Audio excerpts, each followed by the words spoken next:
Welcome to Comics League Live. I'm Jared, and today we are joined by Nick from Phoenix Press, making his grand return. How you doing, Nick? I'm back. And then we are also joined for the first time by Isaac from a Multiverse of Movies. Welcome to Comics League, Isaac. What's up, Jared? Thank you for having me on, man. I'm glad to be here. Anytime. So the first thing I really wanted to talk about tonight is, apparently, the Wrap publishes an article that basically claims that the Snyder Cut only won the Oscars because it was because they used bot accounts. And Isaac and I both did videos on this. How does that even work? How do you bot the Oscars? So what they did is the Oscars put in a category called Oscars fan cheer moment and Oscars fan favorite, where the fans vote on Twitter. So the accusation from this article was that the fans made a bunch of bot accounts that voted for the Snyder Cut. Oh, lo and behold, people. And not only that, but they charged you to read the article. If you don't vote for the thing that they think about, automatically you're a bot. Oh, and then also, here's the other interesting fact. If you read on, the article strongly implies that he's accusing the fans of using bot accounts to get the Snyder Cut released. And I'm like, How? What? And I'm like, wait a second. If that's true, then it must have been the bots that shut down HBO Max's servers when the movie came out. If it was that easy, the Snyder Cut would have been released years ago.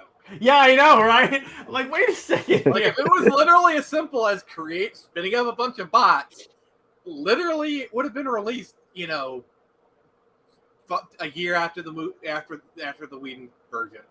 That's true.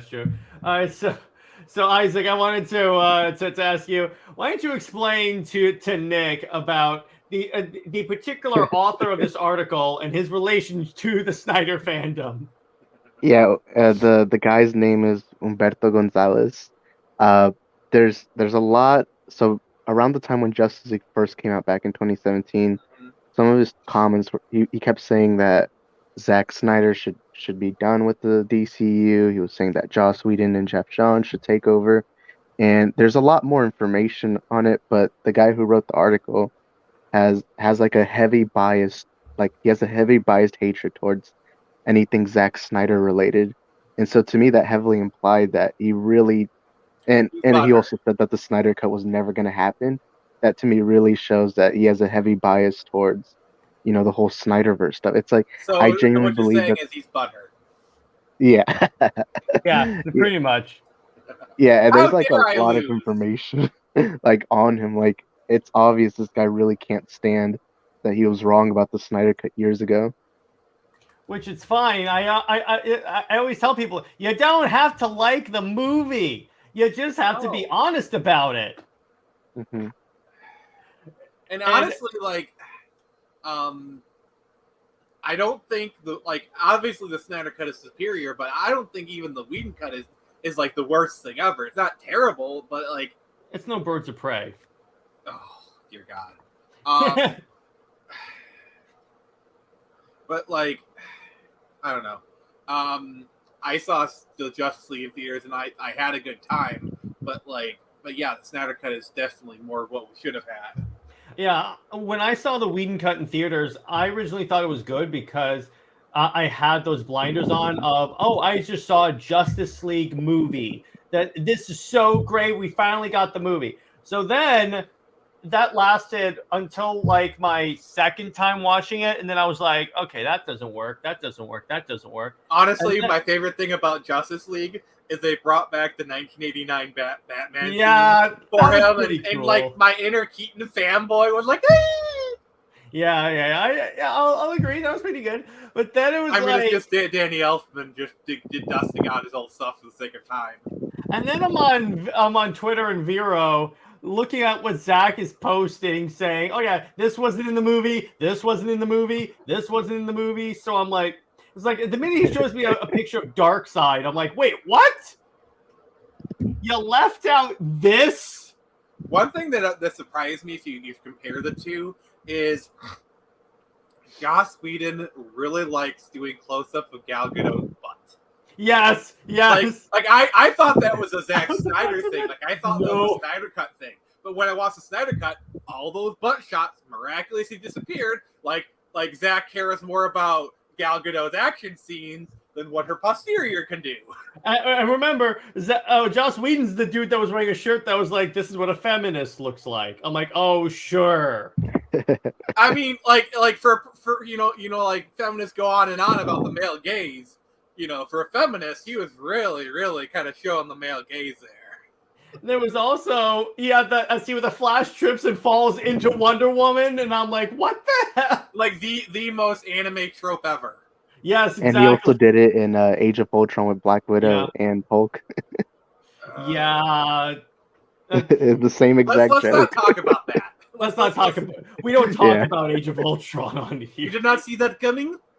You know, I know, but it's like, and then my whole thing is that there are so many people that I get into arguments with saying it's like that the Whedon cut was better because it's like more like the cartoon and more like the classic comics. But here's the thing: these people are like only reading like Silver Age era comics. They're not reading the new stuff. Zack Snyder was reacting to what the new stuff is.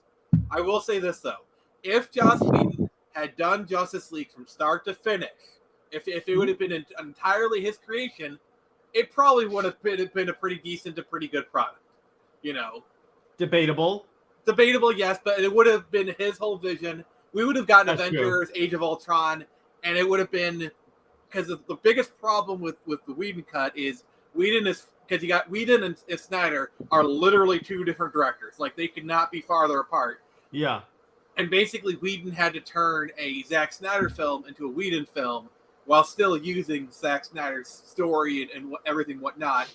And it just didn't really work that well. If Whedon had done it from the start, it would have been, you know, like if the Whedon cut is a 4, they would have turned it into a 6. That's true. But it's like also when you watch it, it's kind of funny. When I was watching the Snyder cut, it actually got me a little angry because when I'm watching it and I'm seeing all the stuff they took out, I'm like, why would you change this? Like they cut out Cyborg's entire subplot, like that, you know, and like the Flash, they turned the Flash into a autism character, you know, whatnot. Like they turned the Flash into a joke that runs a family that just happens to be located near a nuclear reactor. Let's not forget about that one. Oh my god. Yeah, that never really made sense because it's supposedly an entire village and they stayed for some reason. Hey, Rena, thanks for stopping by. I appreciate it. But yeah, so that was the first. It's kind of funny when Steppenwolf shows back up in the nuclear reactor area in the Snyder cut. There's no one there. I'm like, oh, thank God that wasn't Snyder. Oh, thank God. Zack fixed that within just a couple of seconds. Yeah, they explained that this place was so toxic that nobody could live there. That could also be taken as a barb against the Whedon cut because you could have been saying it's toxic. That's good. So Isaac, what was your experience with Justice League and the Snyder cut and all that? Yeah. So BVS. Around the time when BVS came out, I was starting to learn what the directors actually do because I wasn't aware of like how movies were made until around when Justice League came out, and I started seeing like YouTube videos explaining everything going on, and I was shocked. So the first time I watched Justice League, I thought it was decent, but I still felt a little empty. The main thing that did frustrate me was more Batman, because Batman in BVS is like this dark, brutal knight, but in Justice League he's like it didn't feel like the same Batman. It felt like a cartoon, and when I started learning about it all around early 2018, Zach started posting his. I don't remember exactly when Zach started posting the images, but I remember seeing images of like Darkseid. I was like, holy crap, Darkseid live action! Like, holy crap, I want to see that. And then like teases of Green Lantern, Martian Manhunter, the Atom, like all of that. And then the main thing that really got to me was Cyborg, because in the Justice League, to me, the 2017 version, the worst part was Cyborg, because he didn't really get Yeah. much. And then hearing that he was the heart of the movie, that surprised me. And Mhm. that's how around, so it was like around early 2018, somewhere around there, where I started uh finding out what the Snyder Cut movement was. And then during that time I also learned what a director's job is in a movie. Mhm. Oh, and yeah, I So forgot to say, but the Snyder Cut's my favorite movie of all time now. same here. Same here. Same here. I've said that many times, but yeah, it's like so. When it was announced, I found it hilarious how many like news articles came out saying that this is a bad idea for Oh fandom. yeah. So let me get this straight: fans telling you what they want to see is bad.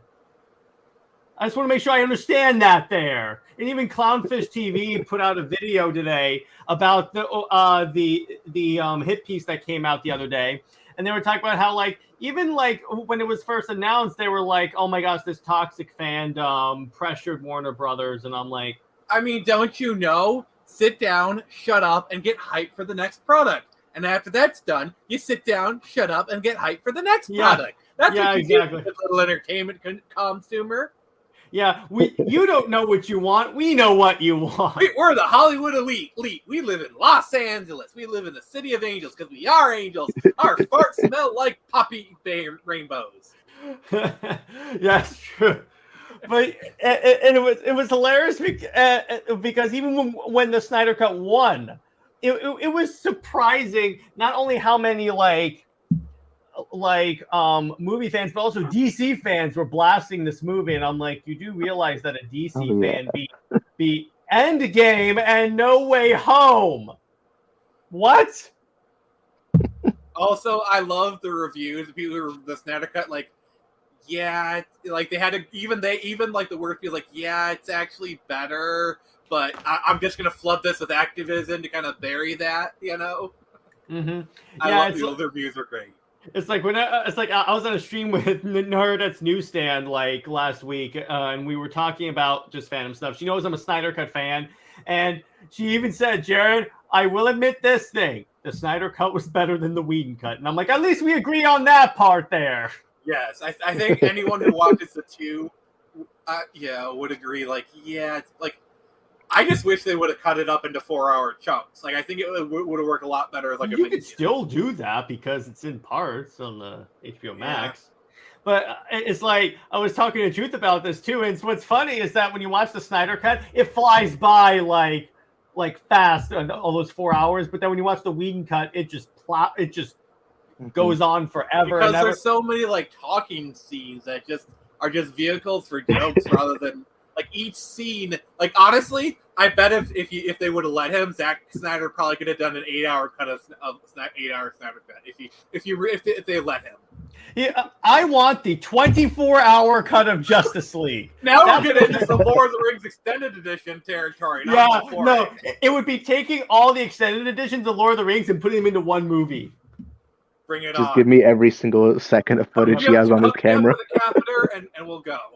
Yeah, exactly. But so You have to put a metal bucket on the floor. So then this article comes out, and this was like I was just going through Twitter, and then a few of my friends in the movement sent this to me like, "Have you seen this?" And then it's like this dude saying that like apparently bots made us win. That's the only reason why. And then actually Isaac said in his video, if No Way Home won this, I guarantee you no one would be publishing these articles. And what's kind of funny is, why aren't they accusing the Cinderella movie of using bots? Because Cinderella also beat No Way Home. Well, if we're talking Oh, about yeah. bots, I mean, what about all the bots around Captain Marvel? Where there's actual there's some actual evidence where Disney was kind of screwing with the numbers there. And what's hilarious is that then the Academy actually came to our defense and said, no, this is legit. We have ways of like checking to make sure it's not like it's not a bot accounts. The bot accounts are not counted. And guess what? It's valid. Even without the bots, we still won. Yeah, even without the bots. I'm like, isn't that hard to believe that just fans like Zack Snyder's work and want to see more of it? And just it's inconceivable for them to think a normal person who is not an evil, whatever, how can they like something that is not against the established narrative? Yeah, exactly. And it's like, see, here's the thing. The problem with a lot of DC fandom is that they're too caught in like the way comics used to be, like I'd say pre Flashpoint or so, but back when it was a little more happy, optimistic. They're too much in the Christopher Reeves era. That's why when like Man of Steel came out in BVS, they were like, this movie's too depressing. It's not a Superman movie. So Man of Steel is a great movie. It is a great movie. I really, you know, like sure, the Jesus symbolism is a little bit too on the nose. That's just Snyder. All three of his movies have that. Are you kidding me? Like literally doing the like the cross thing. When he flies back to when he's in the black suit and Snyder cut, he flies up and just does this in front of the sun. Yeah, it gave us a good shot though. Yeah, I know. I mean, don't get me wrong. When he dies, as the camera pans, as Lois Lane is holding his body, you see 3 crosses. I was like, okay. It's like watching. I remember watching Nostalgia Critic review of Man of Steel. It's like, I am Jesus. Oh, you know, like, he even says that he's been on Earth for 33 years. And I'm like, okay, guys. That one's a little bit more subtle because I didn't catch that one. So yeah. But I just now thought of that. I will say one of my favorite. I never even thought of that. Is when he's debating with the terms of thought, he goes to a preacher and he says, "I'm the one that goes on." And the preacher just like you can see a look of horror flash on the preacher's face, but then he composes himself and does his job. I was just like, that is a true man of faith, you know. Yeah, I love that. And I also love my favorite scene of Man of Steel is honestly the scene that's the most controversial. It's the fight in Metropolis where it's Superman v Zod. They're punching each other through buildings. Because that's realistically what would happen if a superhero fight happened in the middle of New York City. Also, here's the thing. You don't think Superman tried to get the fight out of Metropolis? But he did. Zod wanted to destroy Metropolis because he wanted to destroy everything held dear. And so he kept bringing the fight back, you know. And we have to remember that this was Superman day one, while Zod is a military trained, experienced warrior bred. And he even established that right before they fought. And what frustrates me is that in the Avengers, the first one, they destroyed New York. Yeah, and nobody complained about that. I think the thing with the Battle of New York is they did contain it to a few blocks.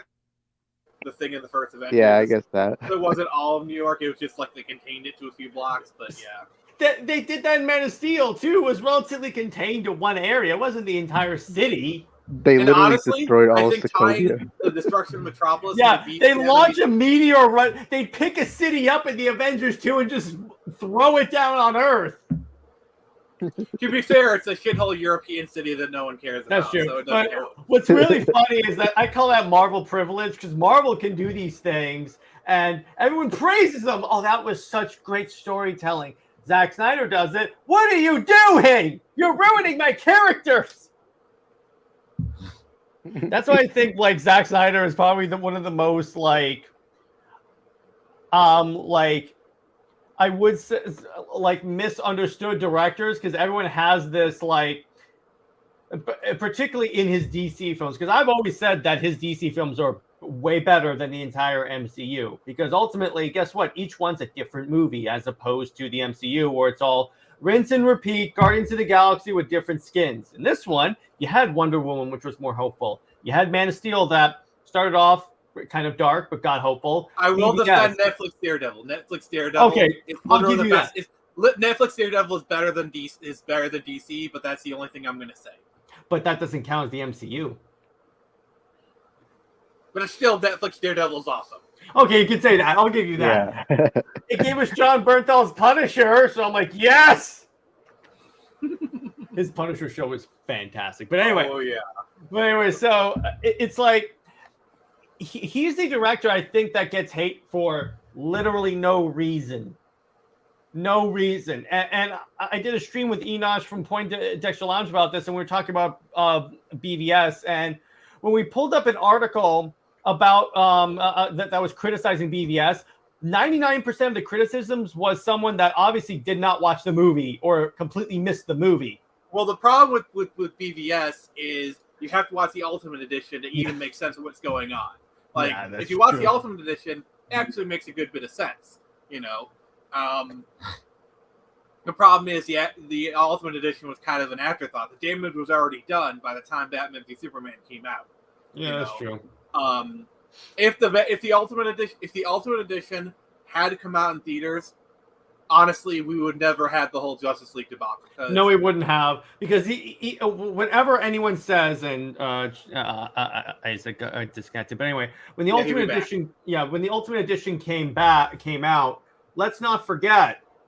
When the Ultimate Edition came out, that got like such better reviews than the theatrical cut. I'm like, yeah, it doesn't make Superman look like an idiot for missing a bomb in a wheelchair. I still feel like bringing in Doomsday so soon was not the best idea.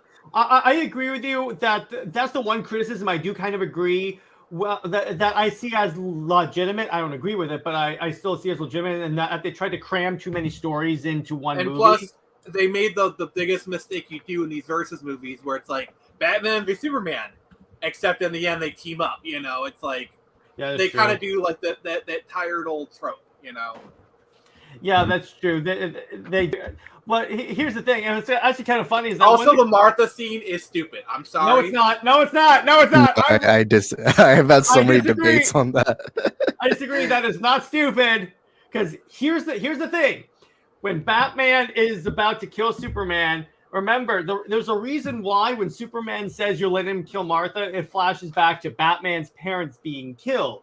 Because remember, Batman has always blamed himself for his parents' death, even though he has no reason to blame himself because he was a kid. But the reason why the Martha scene works is because the whole movie, Batman is seeing Superman as like this, as this inhuman alien. But when he sees that on his deathbed, the only thing Superman is focusing on is his mother, or this lady named Martha, that snaps Batman out of his like rage-induced thing. I remember when he leaves Superman to go save his mother, he doesn't go, "Don't worry, your mom's not dying tonight." He goes, "Don't worry, Martha's not dying tonight." I still disagree with you, but I understand where you're coming from. All right, Isaac, you want to try and explain this better than I can? I see where you're coming from. I understand your logic. I understand it. I get it. I disagree. We'll have to agree to disagree on this one. All right, that's fine. But it's like, okay, so ignoring the Martha part, how's that? Okay. Ignoring the Martha part, the extended edition was better, and I find that's a general like rule of thumb when it comes to DC movies, to Snyder movies, because release the Ayer cut. Yeah, release the Ayer cut. Thank you. But yeah, it's like whenever you also release the Schumacher cut. I want to see. Yeah, I want to see that. Batman Forever so bad. I want to see if it's actually good, because that would be very interesting if it completely changes my opinion of the movie. Because here's the thing, Joel Schumacher is actually a great director. Have you seen Lost Boys? Like seriously, the guy who did Lost Boys, if the director who did Lost Boys gets Batman, because Lost Boys is kind of a Batman-esque movie if you think about it. Okay. You know the movie Lost Boys? No, I haven't seen it. It's a really good vampire movie from the 80s. It's like it's a classic, and Joel Schumacher directed it. Mm-hmm. You know the song "Cry Little Sister"? Mm-mm. I'm very detached from this stuff. Okay, this Halloween, you need to add Lost Boys to your movie list. I will. Wait, which movie? Lost Boys. I don't even know if I've seen that. I'm gonna go search that up right now. But yeah, Lost Boys is really good, and it's directed by Joel Schumacher. It proves that he's got the chops to do Batman. Mm-hmm. All right, but let's talk about that real quick. Maybe this will teach Warner Brothers not to chop up someone's movie. Because they have a habit of it. They have a habit of it. It goes back. It's not just a Snyder thing. It's so many directors. Coming from the studio, by the way, that says it's the studio for the directors, and I'm like, au contraire.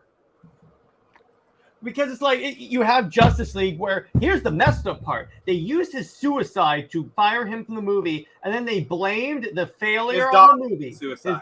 His daughter. Then they blamed the failure of Justice League on him alone, and then said, okay, this just means that the fans don't want Zack Snyder's vision. Moving on, and then guess what?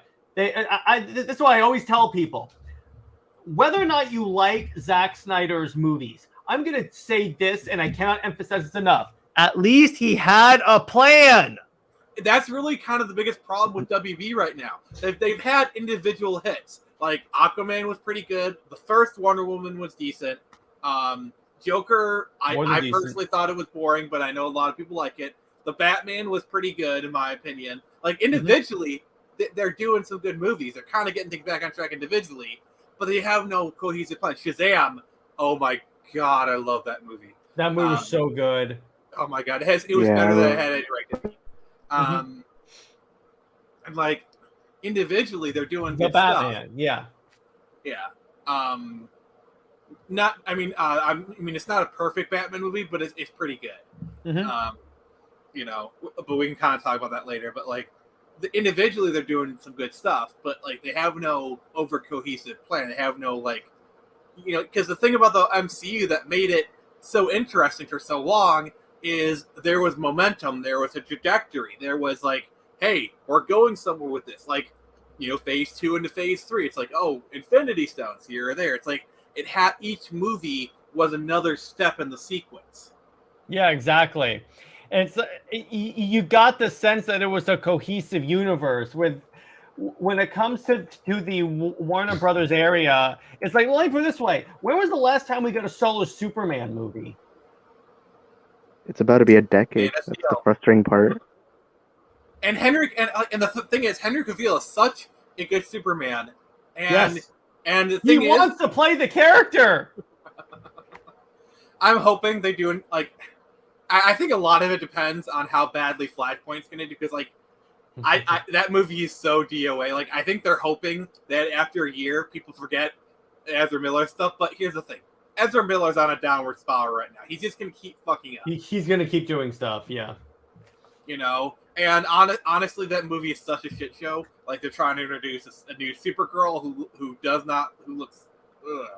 Yeah, exactly. But the Supergirl doesn't look that bad, because I know the version it's largely based on the Injustice Supergirl that was like in Superman's dream. So I get kind of where they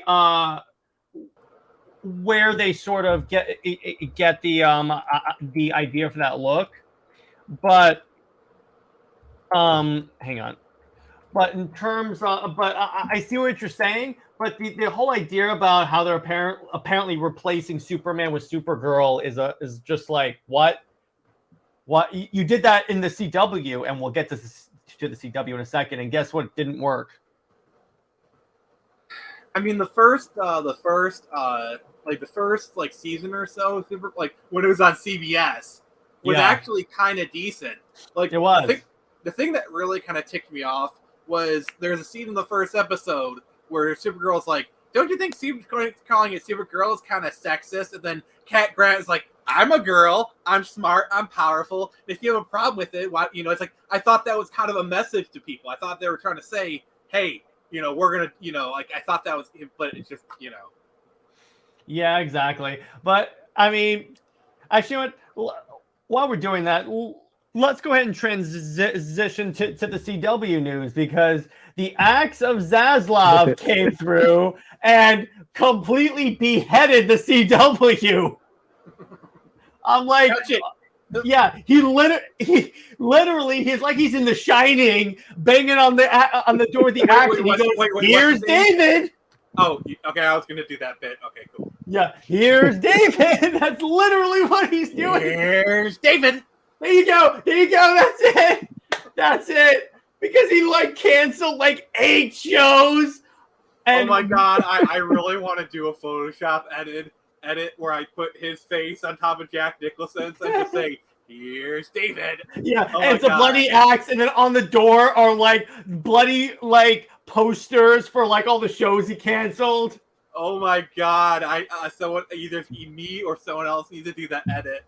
Make that and send it to me. That'd be perfect. Oh my god. So good. Because I know what I'm doing after the show ends. Yeah, but it's hilarious because when you look at it, the CW has never turned a profit, and yet it's been allowed to perpetuate. What do you think, Isaac? before I get into anything, I want to see an edit. So in the Snyder Cut, there's a scene where Steppenwolf slams his axe on the ground and finds out Yeah. about the anti-life. I would like that with an edit of David Zaslav's face, and it shows like him uncovering like the Snyder movies and everything. That would be like the perfect edit. But yeah, the CW, I'm not. I mean, I like the first 2 or 3 seasons of Flash. I like the first couple seasons of Arrow.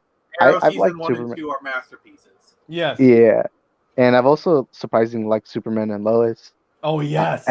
Everything else that I can remember off the top of my head has not been very exciting. And there's so many shows there that feel like I don't really pay attention much to how much television series make like profit, but I just look at these shows like Batwoman and Supergirl and all these, and I wonder, do they even make profits? Like, how are they? Mm-mm. I How are know they even? Legends of Tomorrow had a bit of a cult following. I mean, Legends of Tomorrow is basically where they put all the side characters they don't know what to do with. Yeah, and Yeah, pretty much. it baffles me how a lot of these shows get multiple seasons. Like Batwoman, which Yeah. it's like that show should have been canceled after season 1. I'm actually Like, glad after I've never Ruby seen a Rose single left, second of it. It's like they thought, hey, let's double down on what we're trying to do. You know, like Yeah, I never watched any episode of Batwoman because, quite frankly, I stopped watching the CW I'm like a mad long time. Yeah, ago. that was my because reason honestly, too. I think Ruby Rose could have been a good Batwoman. Like, Yeah, she could have. she's got the intensity, and she's got like the kind of actiony, like if you would have given her a good script, and even having her be a lesbian would have been fine, you know, because it is part of Kate Kane's character, you know. But like, because like the version you see in Elseworlds, you know, like the Batgirl you see in the Elseworlds crossover, is actually really cool and interesting. You know, you make her intense, you make her, you know, like that kind of thing. That could have worked, you know, but I don't know. Yeah, it's but here's the thing is that my issue is that also it's like even with what's kind of funny is that Naomi got canceled after 1 season, and what's interesting is that the like writer of the show but basically took to Twitter and said, don't worry, we're going to try and find a way to like tell her story in other mediums. And I'm like, I'm pretty sure right now Warner Brothers' priority is to establish the core Justice League characters first, and then we can get to the characters that no one cares about. Yeah, like in that one article where they said that I forgot what it said specifically, but they said that Zaslav wants to emphasize on Superman because Superman has been sidelined these last couple of years, especially in the movies.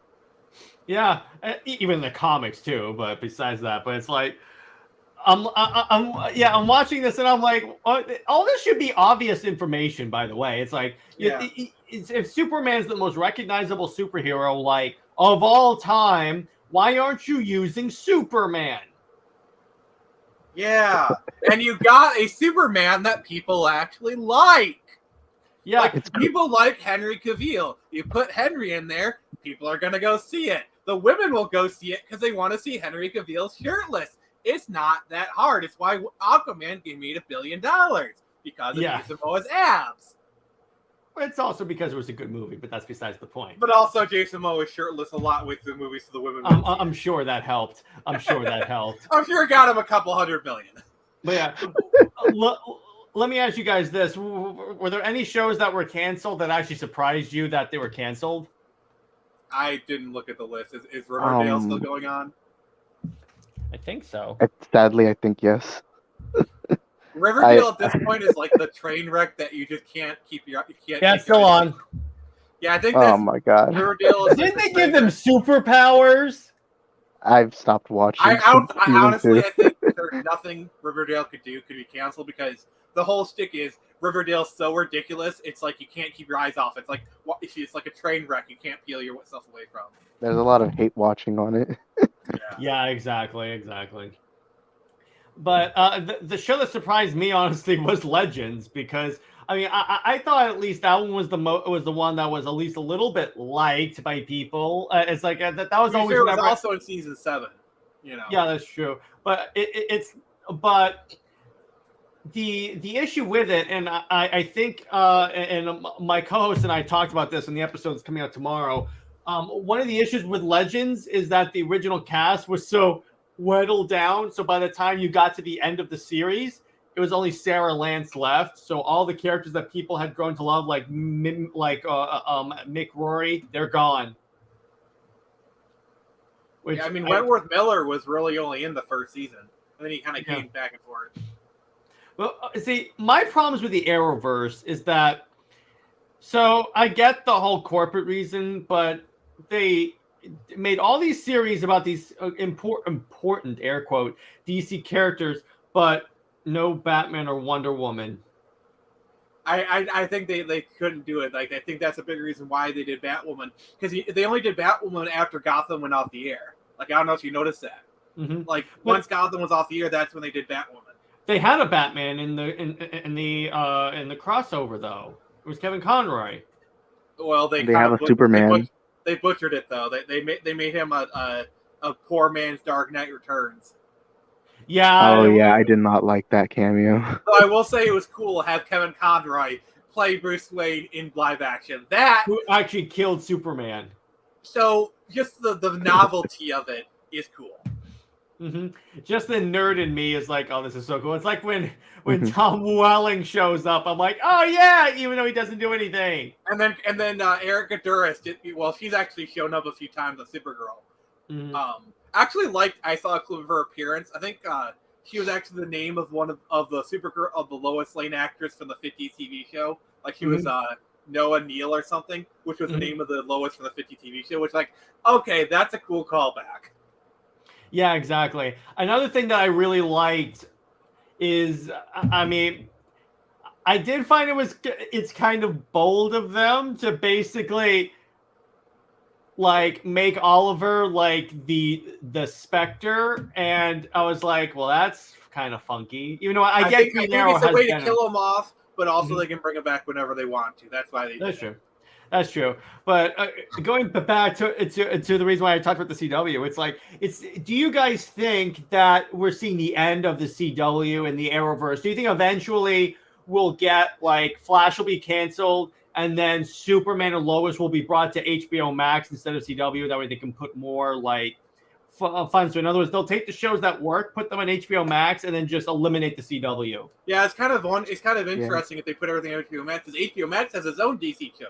Like they got Titans, they got Doom Patrol. Because Titans just did its third season. Yeah, and Doom Patrol's kind of doing its own thing. I actually like Titans. I feel like it is a bit over the top, but like it's passable. Like it's decent enough. I will say if there's one show that I wish would come back for HBO Max is Swamp Thing, because I actually enjoyed Swamp Thing. Have you seen Stargirl? Yeah, I have. I saw the first season. It's really good.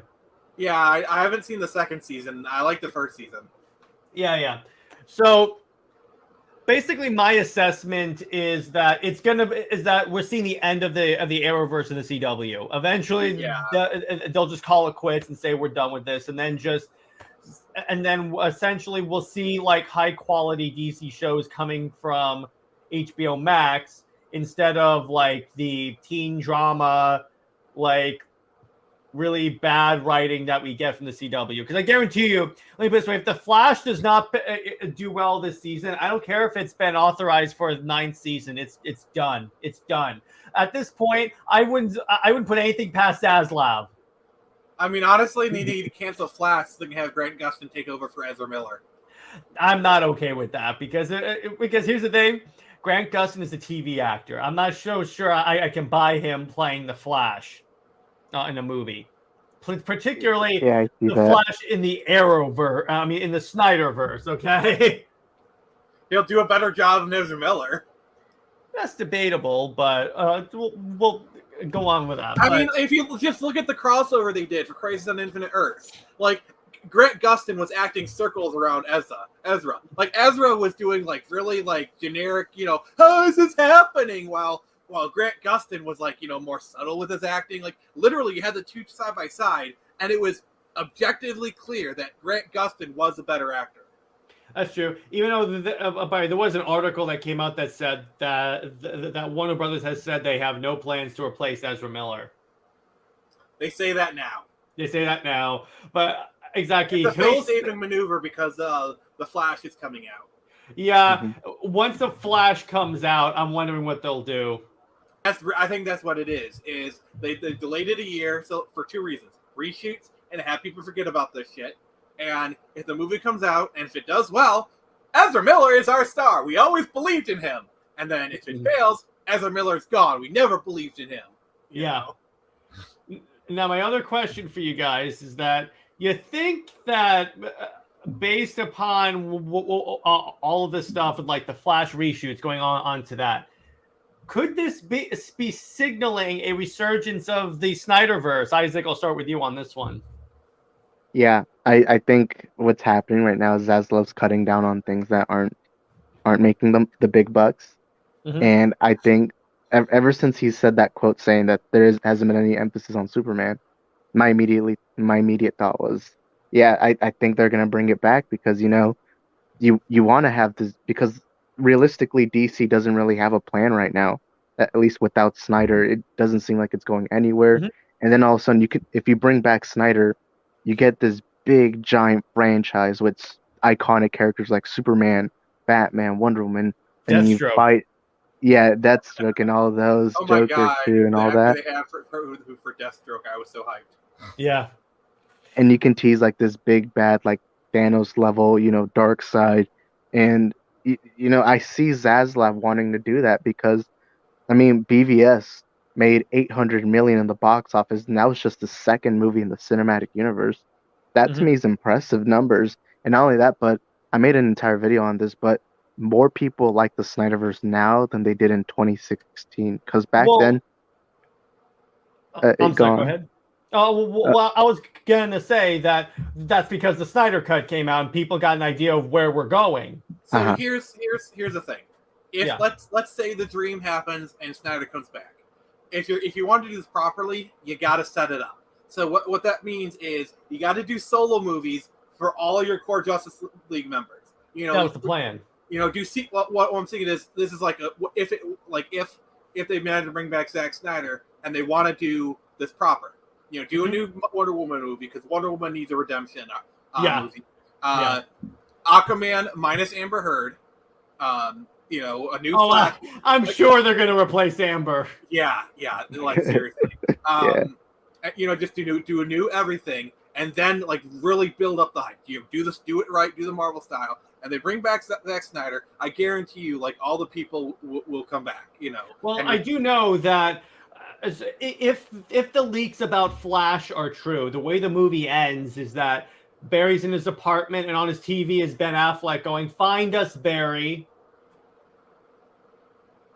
So it could be kind of like hinting at a link to it. But honestly, the way I think they'll use the Snyderverse is just use it at least as a delaying tactic until they can come up with a more solid plan, saying, "Okay, guys, let's use this to, for lack of a better term, for a better word, distract the fans while we come up with a plan. Here, we're going to give you all of this content. Enjoy it. Now we got a plan, guys." Because honestly, with as much as fragmenting as DC is doing, eventually they're going to need to do a Crisis on Infinite Earth to wrap all this shit up. Because that'll be so good. Like, just imagine Robert Pattinson's you have Robert Pattinson's Batman in the same room as Michael Keaton and Ben Affleck. Yes. And Christian Bale's there. And what would be hilarious is if George Clooney shows up and then all the Batmen go, "Nope, back to the portal." And then you have Chris O'Donnell as Nightwing. Like, you finally fulfill. Like, I'm sorry, but if you bring back Chris O'Donnell, he's got to be Nightwing. Yeah, he has to be Nightwing. And then bring in Nicolas Cage as Superman. The Justice League mortals show up. At this point, why not? Bring back Linda Carter. Put her. Have her be like an older version of like. I'm trying to think like what they could do, like some ridiculous, like really. Kingdom Come Wonder Woman. That way she's older. Didn't she appear in the post credits for Wonder Woman 84? Yeah, she was a different Amazon. That movie was so bad. We don't talk about that movie. You know why, by the way? Is because if you look at, and I recently discovered this, if you look at the screenwriters for Wonder Woman 1, guess which name is also on there? It starts with a Zach, and then in 84, it's just Patty Jenkins. So maybe there's a reason why she didn't get to explore the Dark World. Like This is maybe what I there's a always reason tell why. people. Maybe there's a reason why they chose for her not to do Thor: The Dark World. Maybe it wasn't sexism. Maybe it's just her take wasn't good. And this is what I always tell people. I'm like, wait a second. All the good versions of these characters that you guys love, like Aquaman and Wonder Woman, that's Zack Snyder's casting. Mm-hmm. Do you guys really think that Warner Brothers would have cast Jason Momoa for Aquaman? Yeah, exactly.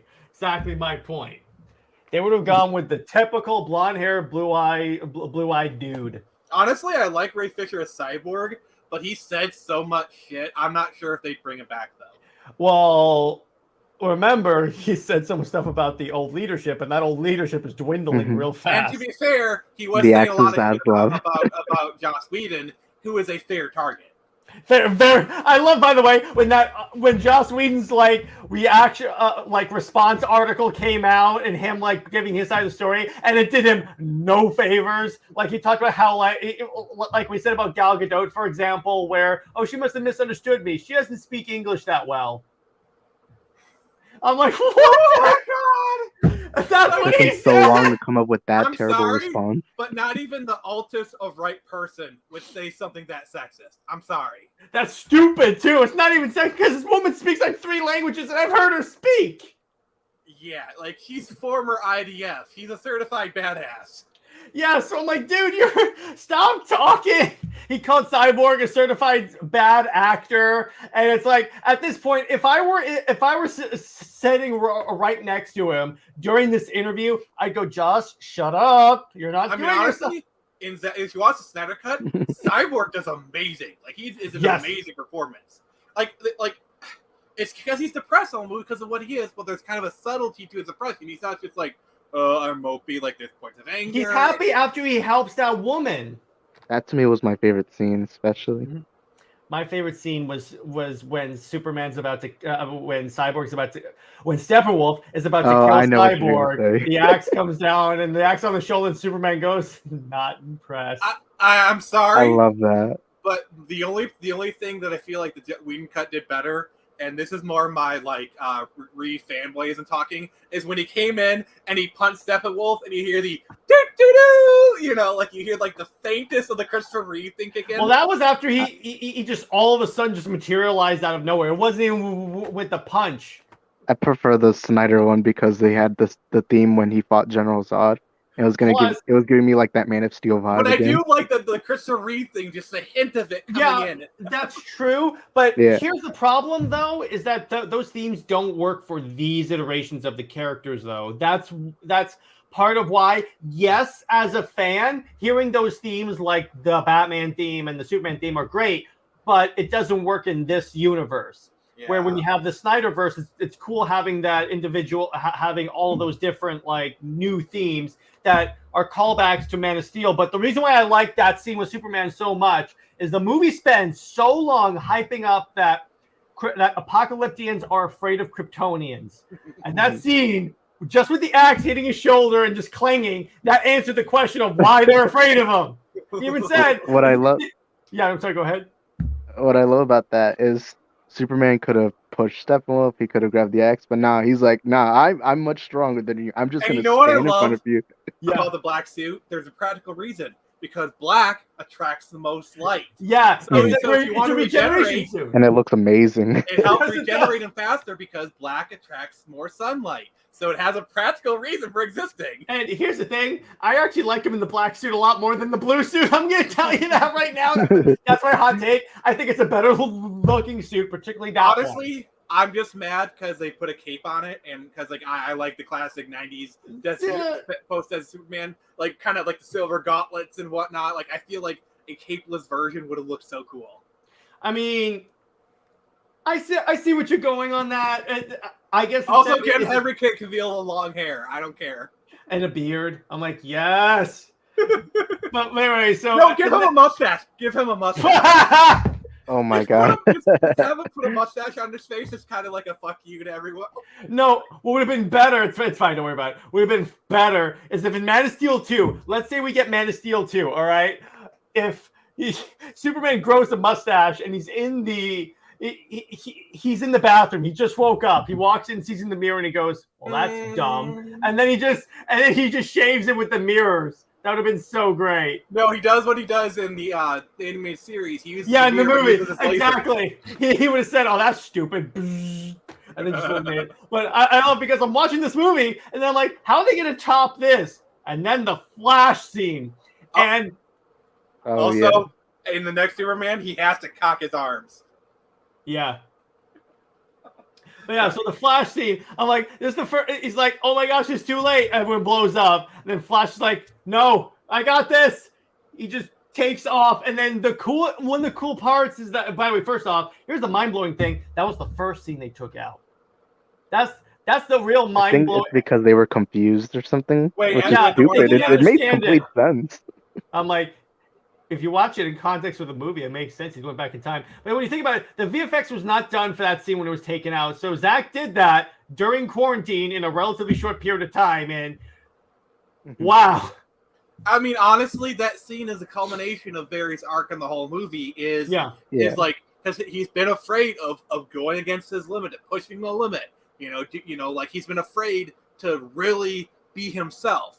This really the whole thing. It's to be himself. Is to embrace himself. He's been afraid. And now he's fully invested in himself. He's believing in himself now.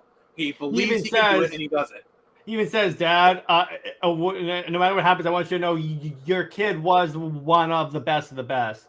And it's like even he says, "I have this one rule that I never go back and I never go fast enough to go back in time." And he's like, "Nope, time to break the rule." And he even says it it sounds like he's struggling with it at first. He's like, "I gotta break the rules, Barry. Got to do it now." Yeah, and that could also be because he's injured. But I also loved there's no red sky. Yeah, I prefer the dark. And they took out the whole red and orange filter too. Yeah, because I'm like, first off, what was that adding? Well, because also they didn't want anything dark. That's why the black suit was not in the movie. What's funny is that when you look at the scene, the Snyder cut, the suit behind him that comes out of the pod and goes back in is the blue suit. But if you watch the Whedon deleted scene of version of that scene, it's the black suit right behind it. So I like that whole switcheroo. Well, the thing is, when Zack Snyder shot that scene, he had to be the blue suit, but he had the tones so that he could easily color correct it in post if he wanted to. Yeah, which is really smart. Which I'm like, first off, when you see that suit, and then when you find out it's VFX, you're like, wait, what? Because that's one of the best CG looking in all of Zack Snyder's movies. There are fantastic CG suits, like the armor that the Kryptonians wear. That's all CG. I thought that was practical. I mean, to be fair, armor suits. If you go back, there was no Clone Trooper armor made for any of the prequel films. That's all CG, and those look pretty good. That's true. There are some times where it looks a little PlayStation-y, but in terms of the Snyder films, no. That's why I always tell people about Snyder. That's one of the reasons why I like his movies. He is a wizard when it comes to CG. He has the eye for detail because you got to realize he's not the one doing these effects, but he has the eye to see how he wants it done. He knows how he wants it done, and he knows how to set things up on set. He knows how to light it, and he kind of has because he tells people, he's very good at telling the VFX people what he wants and how to achieve it. That's really the difference between him and other directors. Plus, he draws out the entire movie too, and he goes off of that. So, to quote his words, he's already shot the shot of the movie. So, at that point, take Sucker Punch. That movie is breathtaking. Those I sequences have to watch that one. It's really good. I have to watch Sucker Punch, and I have to watch Dawn of the Dead. Those are two on my list. I'm probably going to watch Dawn of the Dead. I have seen Watchmen, and that movie's fantastic. I haven't read the comic yet. I'm going to do that soon, but that was a fantastic movie. And in fact, I'm going to do a stream. Really good. I'm going to do a stream later talking about it. But my first Zack Snyder movie was actually 300, and I didn't even know it was a Zack Snyder movie. Neither did my mom, because she showed it to me because she likes all those ancient warfare movies, and she's like, "Jared, you would like this." So she puts it on, and I'm like, "Oh, this is dope." And then I watched Man of Steel, and I actually because I wanted because I made it my mission that everyone I know has to watch the Snyder Cut once. I've seen it 8 times, but I'm working on getting it into the double digits. You know what I find most interesting about Man of Steel? What? Christopher Nolan produced it. Yeah, that's why it feels differently than everything else, because it has a bit of the Nolan touch on it. Yeah, and I was getting into an argument with someone about they were saying that Man of Steel is better because Zack Snyder didn't write it. But I'm like, okay, so wait a second. What these people fail to understand is how involved Zack Snyder gets in the movies that he directs. He basically writes the movies. Can I propose kind of like an alternate universe thought experiment for a moment? Go ahead. I don't know if you remember this, but when Man of Steel came out, there was a plan to make the Dark Knight trilogy part of the new DC canon. Yeah, there was. Like they act like they even offered Nolan and also Bale $50 million to do it, and he turned it down. Mm-hmm. And the thing is, if you look at the timeline, the Dark Knight trilogy could have very easily slotted in with Man of Steel at the time. Mm-hmm. Like, what do you think kind of what would have happened if they, like Batman v Superman, but with Bale in it? Bale would have gotten annihilated because there's no way that Batman could take on Superman. I'm going to tell you that in advance. There's a reason why Ben Affleck beat Superman. But you also have the problem of, like, how would they bring Bale back? Because of the way the Dark Knight ended. The Dark Knight Rises ended. What they could always say is that Man of Steel takes place after Dark Knight, after the Metal movie, and they never mention Superman in the other, in like Dark Knight Rises. Because the thing is, he wasn't really active in between Dark Knight and Dark Knight Rises, but he. I'm sorry. Begins in Dark Knight, I think. How long of a time frame is there? I don't know. I think there's like a 5-year timeline between Dark Knight and Dark Knight Rises. But how long is there between Begins and Dark Knight? That's kind of my question. I don't know, but that would be the best one because you're right. After Dark Knight, he retires technically and then pulls a Dark Knight Returns and shows up. Yeah, and he was a recluse. He'd be hidden for that whole time, basically. What do you think, Isaac? What do you think it would look like had they done the Bale in the Zack Snyder, the Henry Cavill universe? I'm not gonna lie to you. I love Christian Bale and I love Dark Knight. I'm just a little more biased because I did love Ben Affleck. To me, that's my favorite Batman live action. I mean, let's be fair here. It doesn't matter how much Ben Affleck bulked up. The only reason he was able to beat him is because of the kryptonite. And the prep time, because he had like the lead grenade shells, the sonic cannons, the anti-Superman suit. So if you gave Christian Bale the kryptonite and the prep cannon, honestly, he would probably beat him. No, because guess what? This Batman was brutal. The other one held himself back. He's like, I won't kill. This Batman's like, oh, no. I'm all good with killing. This one would not have artillery cannons that pop out of a cargo container to shoot at Superman. Okay, question. Let's put Patterson's Batman in Batman v Superman. Still, this one would have Superman would have annihilated. Kill. Because Patterson Batman yes, but Affleck had the experience. Remember? We have to put that in count. That was that was year 2 Batman. Affleck's is year 20 Batman.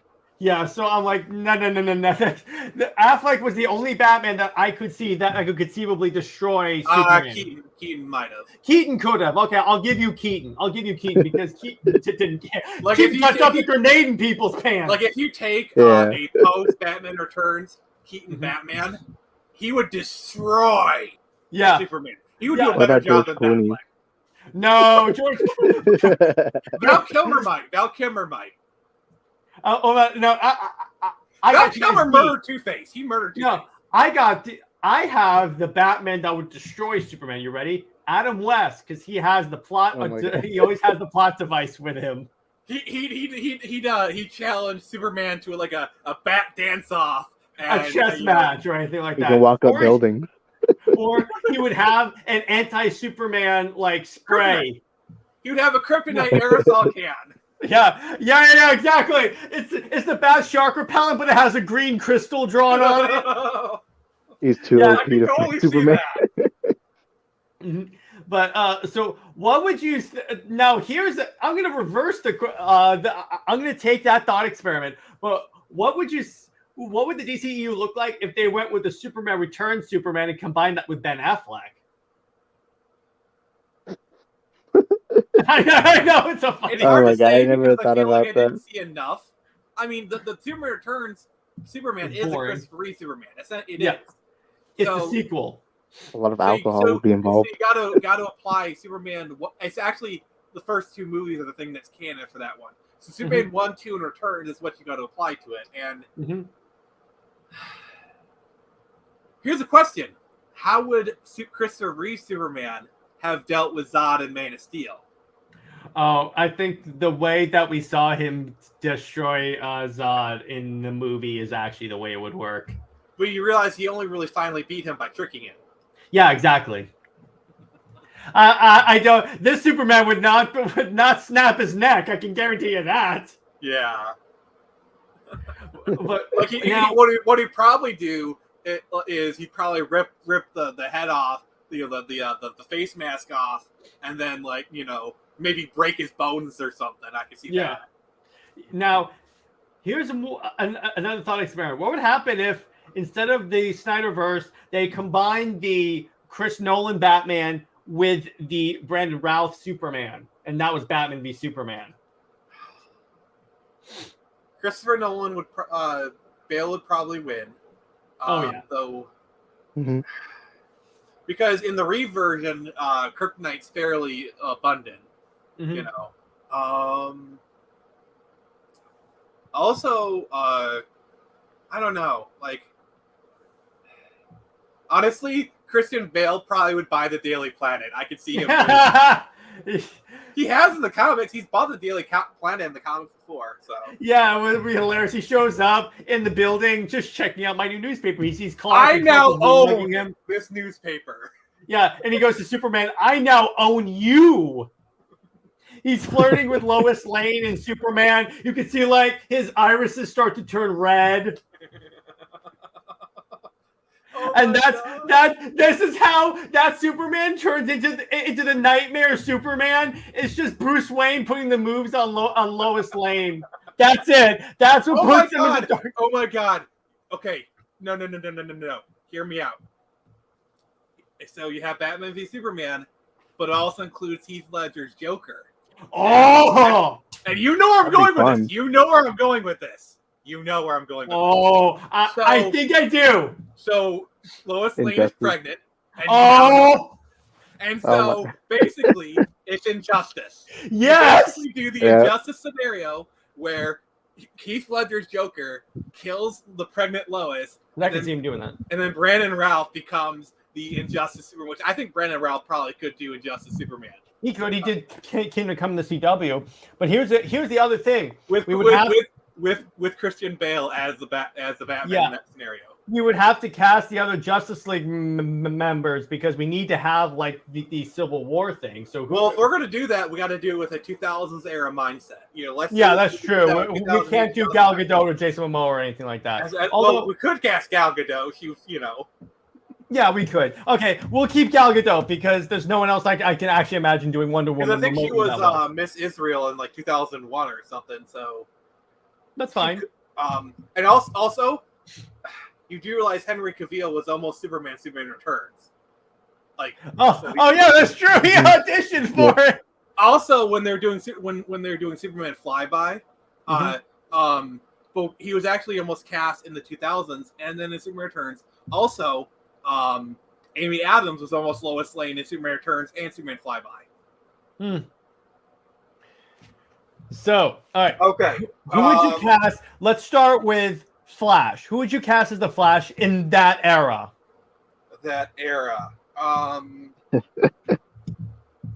Wait, question. Is it Wally West or Barry Allen? That's a good question. Do we want to do Wally or Barry? I guess Barry. I'm saying Wally because Justice League is airing at the time, and that's what most people. Yes, I was about to say Barry's dead in this time period. He doesn't come back until 2009-ish with Final Crisis. Oh yeah. Also, Jon Stewart is a Green Lantern because I'm basing a lot of my decisions because Justice League is airing at this time, and that's what people are really familiar with. So I'm kind of using that as my basis. And then if we're going with Jon Stewart as Green Lantern, I vote Tyrese Gibson. He's not that good of an actor. Family. Oh, Samuel L. Jackson. No, Samuel Jackson is Martian Manhunter. Yes, that's so much better than I thought. Also, the movie's rated R, and Martian Manhunter gets the same other effort. Oh yes, oh absolutely. This I mean, movie's we're basically doing Justice League. You know, we're doing the Justice League Dark movie. You know, the one that almost happened. So in terms of Wally West, I would honestly say we could go with Dane Cook. No, actually, I think he'd be a better Hal Jordan. Ryan Reynolds. Ryan Reynolds as Hal Jordan. Wally West. I could see that actually with his Deadpool. Because you got to realize, you know, he did Blade Trinity in 2003, and if you look at Blade Trinity, that he could very much do Wally West. He was still doing those cracking those jokes. Yeah. So okay, we'll do Ryan Reynolds. Who would play? Let's see. Who else? Are we going with the Justice League lineup from the cartoons? Inspired by, at least. Okay, so would we have Hawkgirl on the team? And if so, who would play that? Angelina Jolie as Hawkgirl? I'm trying to think about that. Jessica Biel? Jessica Biel could be a good Hawkgirl. I could see her as Hawkgirl. Keira Knightley's Hawkgirl. Oh, that's actually work. She could also be a good like Zatanna or something like that. Well, no. Megan Fox is Zatanna. No. I got a better one. Hermione Granger from Harry Potter as Zatanna. Emma Watson? Yeah, Emma Watson. What do you think? She already knows how to say complicated spells. No, the thing is, Zatanna has a certain sex appeal. No, Eva Green. Eva Green is Zatanna. Yeah, I could see that. Yeah, she did Casino Royale actually, in 2006. I could see Eva Green as Xanadu. Who? She's like Zatanna's mentor. She's won the purple dress. I want to see Eva Green in fishnets. That's true. But because the thing with me is Zatanna has kind of like this sex appeal, like she kind of oozes this like kind of energy with her, and Eva Green does that in space. Who plays Black Canary? Eva Green. You just clone her. See that? I can see that. Clone her. I could see Megan Fox playing Black Canary. I mean, she's good at screaming, so. Yeah, there you go.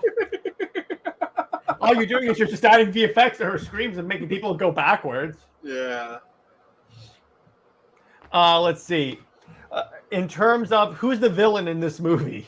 Yes, Superman. But do we want to go with the? Okay. So are we staying with which superheroes align with which side, or are we changing that up a little bit? Well, let's keep it simple and let's just say align with each side. Harley Quinn, I think should be played by Kristen Bell. Yeah, I could see that. Because I remember hearing like when they were doing the Nolan movies, they were like the plan for Rises was going to bring in Harley Quinn and have Kristen Bell play her. Mm-hmm. That works. I could see that. I think that was the original plan before he died. Because Oh, I forgot a very important character. Who would play Robin? Chris O'Donnell. Okay. No. He'd be Nightwing. Malcolm in the Middle. Frankie Muniz. Yeah. No. Trying to think. Trying to think who was kind of like a young. Wait. I'm trying to think here. Ewan McGregor should be in this, I think. Yeah, I think so. Who would he be? Remember, this is like mid 2000s. Oh, I know who could play Robin because he's always whining in that comic book. Why don't we just have Hayden Christensen play him? He's Anakin Skywalker. Is he gonna hate sand? Yeah. If you're doing Damian Wayne, it has to be kind of someone shorter. Oh yeah, that's true. Oh, the dude who played Frodo, just VFX. I mean, maybe. No. The guy who played Pippin, because he's the guy in Lost. Okay, I can see that. Moynihan or something. I can't remember. Can he play like a good Damian Wayne? I mean, if you watch Lost, the guy was kind of was kind of a bit of a whiner. I could see That's him. true. I could see that. Who would did we already cast Nightwing? I think we said Chris O'Donnell. Just bring him back. You know. Okay, that works. I'll go with that if we're gonna bring that back. Let's see. Who would we cast? Would we keep the voice actor for Darkseid? Because I think we would, because Ray Porter's fantastic. Also, we need to shove Keith David. We need to shove Keith David as well as the actor for Spawn in this. And wait a second, we have to put Tom Cruise in this because he was in everything at that point. Who would Tom Cruise play? Hal Jordan. I could see him playing as Hal Jordan. That's fine. I mean, come on, Top Gun. Yeah, there you go. He's gonna play an Air Force pilot. Actually, he was Navy in that movie, but still, you get my point. In terms of Keith David, I could definitely see him like he could be a good Martian Manhunter. No, he's Icon. Oh, that's good. No, Michael J. White's Icon. Yeah, and who would you cast? Vivica Fox is Rocket. Okay, and then I would cast. I would say. Oh, Static. You want to put Static in there? I would put Keith David as Commissioner Gordon. Me likey. Yeah, I think he would be a fantastic Commissioner Gordon. Yeah, I think he would. Honestly, yeah, I could see him doing that. I want to see this movie now. Me too, right?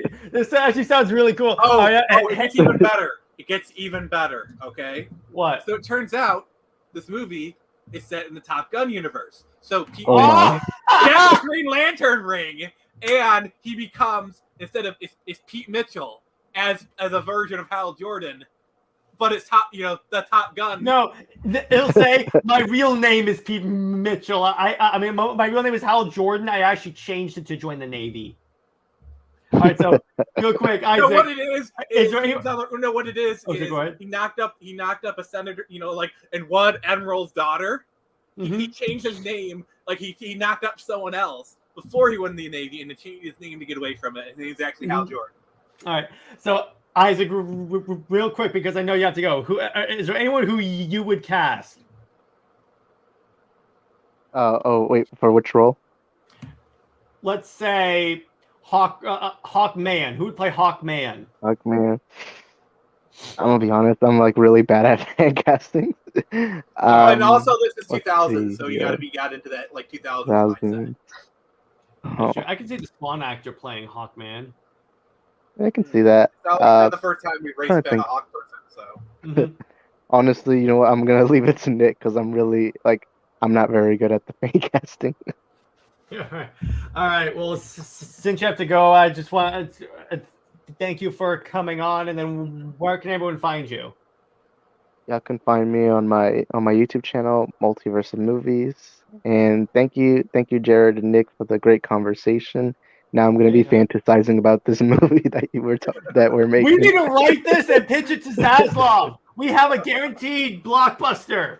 All right, take care, guys. All right, see you, brother. Now back to our fan casting conversation. Let me see. Michael J. White is Steel. Yes. I could definitely see that. And then also in Steele's room, there's a Shaquille O'Neal poster on the wall. Yes, it's like a reference to that movie. Yes, anyone who sees that poster be like, "Oh, I get that reference." Who would Will Smith play? Because we have to cast him. I could see him playing Steel because he's always smacking people around. Jon Stewart. Okay, I could see him. Whoa. I mean, I'm sorry, he did dramatic really well. I could if you see iRobot, that would sell you on him as Jon Stewart. That's true. I could see him as John. I guess when you say it like that, I could see him as Jon Stewart. Because Will Smith does serious really well. Look at iRobot. He's dead serious in the movie. Yeah, I mean, sure, he gets in his usual quips, but he can do serious really well. Also, Robin Williams as Mr. Mapitzanik. Yes! I'm sorry, but Robin Williams as Mr. Pitzanik with that zany energy. Yes. I'm sorry, just have him be a CGI character. Yeah, it's just his voice. Just record Robin Williams, put him in the booth and say, all right, you're Mr. Mapitzanik, go. And then just animate around that. Yeah, that works. Who played Deathstroke? I could see Stephen Lang. Stephen Lang? He played the Colonel in Avatar. Oh. For him, I always see him. He would be for General Sam Lane. Yeah. You get what's his name? Tombstone, Big Lebowski. Oh, Sam Elliott. The dude who played General Sam Ross Elliott. in the original Hulk movie. Yeah, Sam Elliott. Yeah, yes, that works so well. You either get him or Kurt Russell. All right, who would you cast as Lois Lane? Because it occurs to me we've never cast Lois Lane yet. Amy Adams, because even in the 2000s, she would have done a good job. Okay, cool. But let's say we didn't want to do Amy Adams. Who would we go with?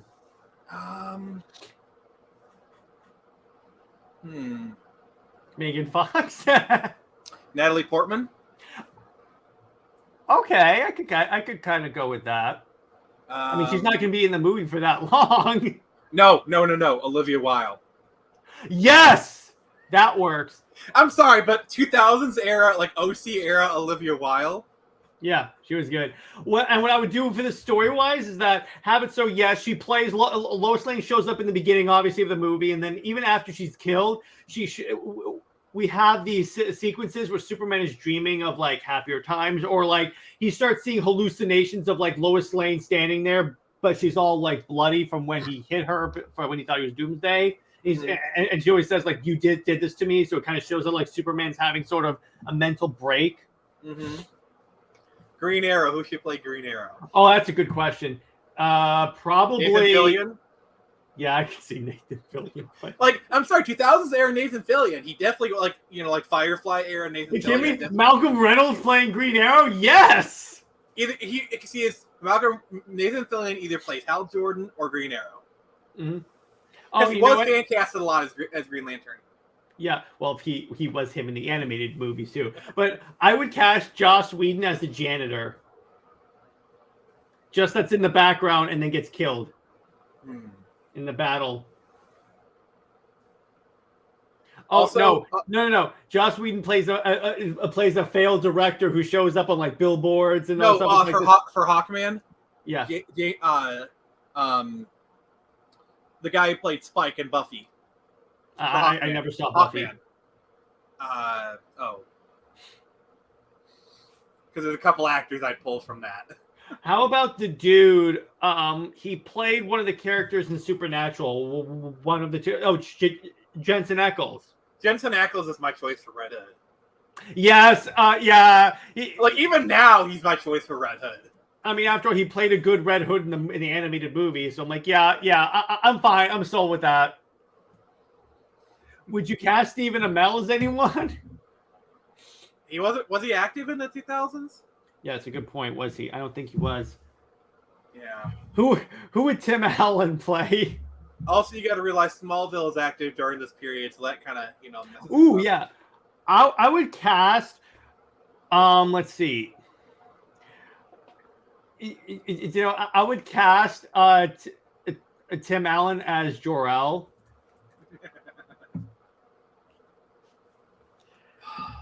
But we're doing fan cast of our own Injustice movie. Oh, I really want like an older actor who is still alive in the 2000s, like an older classic Hollywood actor. You could really just go with Russell Crowe. He was still fairly young then, That's true. In terms of older actor, Henry Fonda. I have no idea who that is. Easy Rider. Okay. Also, Jane Fonda's father. That's true. Who would Eric Roberts? Maybe.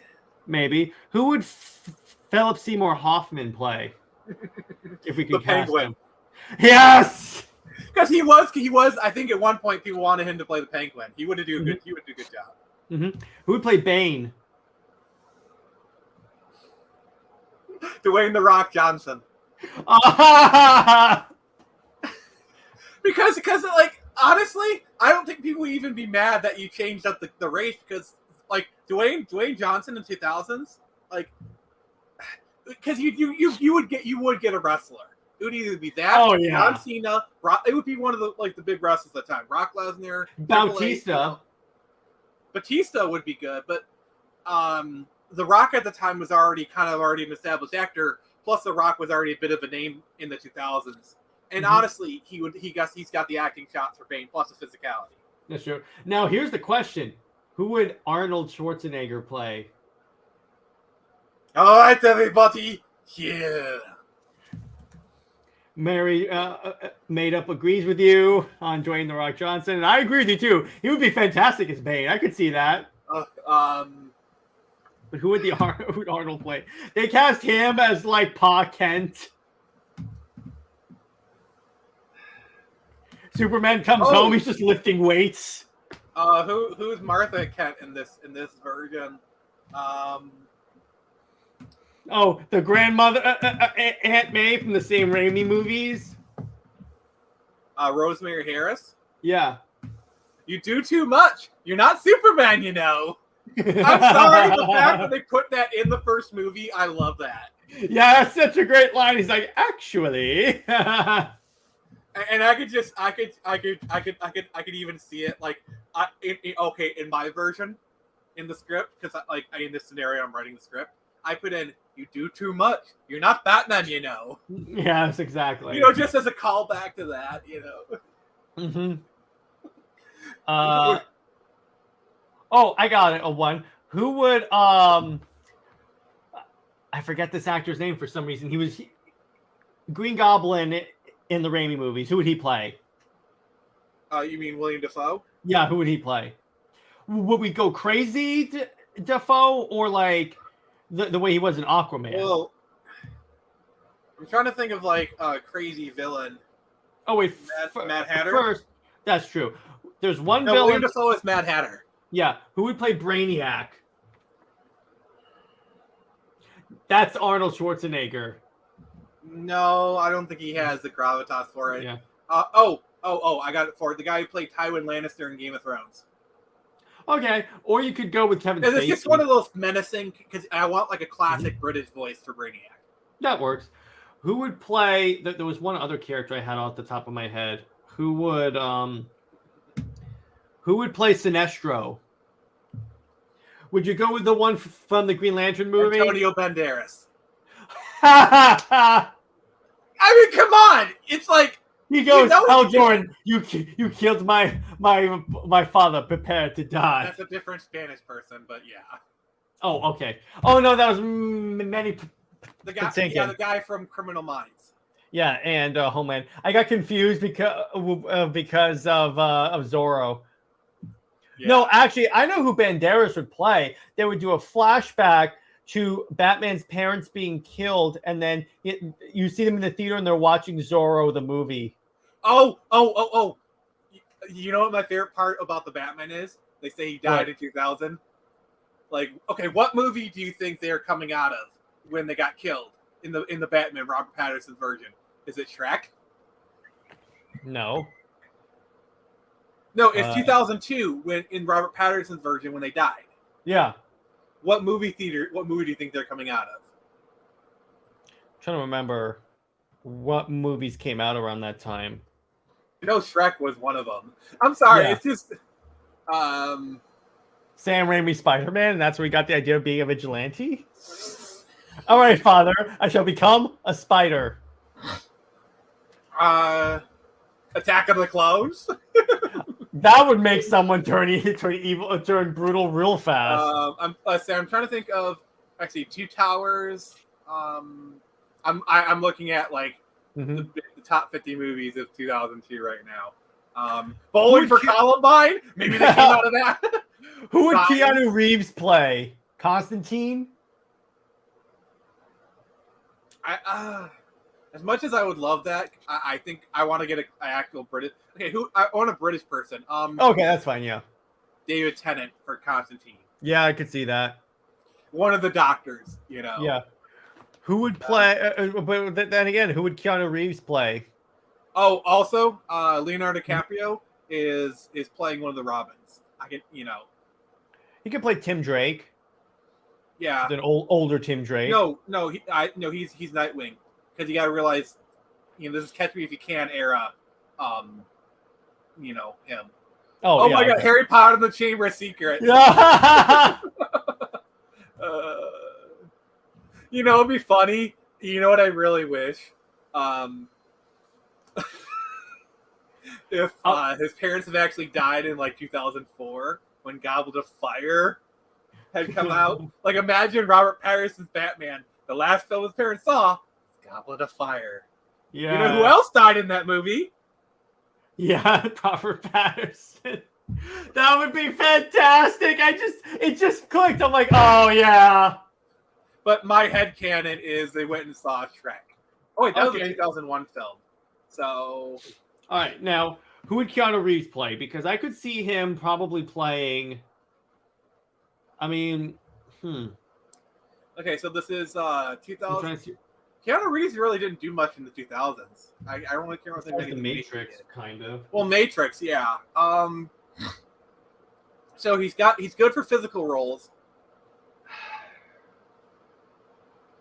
My first thought was Dr. Fate, but No, I think who they cast to play him in the Black Adam movie, I would cast him as Dr. Fate.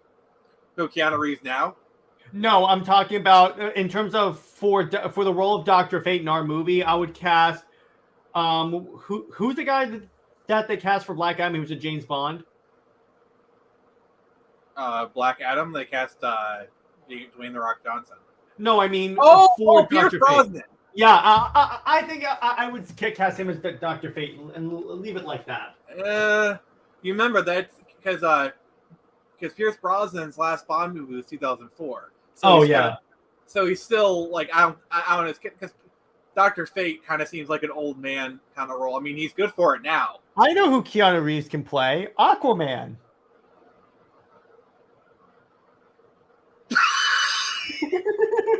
I'm sorry, but like as soon as you said that, the entire plot of Point Break just flooded into my head. Oh yeah, no. Point Break is canon to our universe. That actually happened. That means that we can't cast Patrick Swayze in anything. Oh yeah, because he died. Oh. When did Patrick Swayze die? No, I mean he also died in that movie too. Oh. He died in 2009, so we could cast him in something in this movie, probably more of an older role, but... He's Pa Kent, Patrick Swayze. You know what? That era with Patrick Swayze, it would have worked. I could see it. Yeah, I was like, oh, okay, I can... it just clicked to me because he's older. Now, for a final thing before we log off, what do you think would be a good plot for this movie?